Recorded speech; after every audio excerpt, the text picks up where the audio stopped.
আসসালামু আলাইকুম। অনেকদিন ধরে ভাবতেছিলাম ধানের জমিটা দেখতে যাব, সেই সময়টা আর পাওয়া যায় না। আলহামদুলিল্লাহ আজকে সেই সময়টা পাওয়া গেছে। যেহেতু এটা ধানের সিজন, চারদিকে শুধু হারা কালার। আমাদের দিকে এই সময়টাতে ধান ছাড়া অন্য কিছু চাষ হয় না, এই জন্য মূলত পুরো মাঠটা হারা আর হারা। আলহামদুলিল্লাহ ধানের ফসলগুলো দেখে খুব ভালোই লাগছিল। এই 2 দিন ধরে এত রোদ করতেছে, বাইরে বের হওয়ার ইচ্ছাই করে না, কিন্তু কিছু করার নেই, কারণ যে বাইরে না আসলে আমাদের দিনই যাবে না। যাও, গল্প করতে করতে আমাদের ধানের জমিতে চলে আসলাম।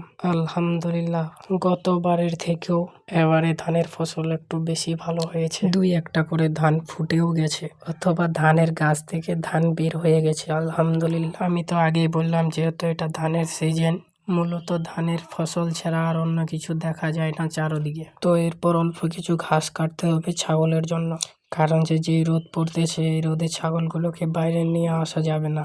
তো যাওয়া যাক অল্প কিছু ঘাস কাটার জন্য আর কি।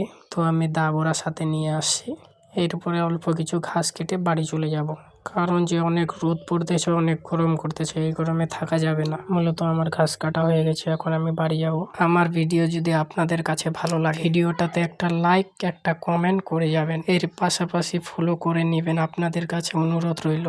আজকের ভিডিও এই পর্যন্ত। আসসালামু আলাইকুম।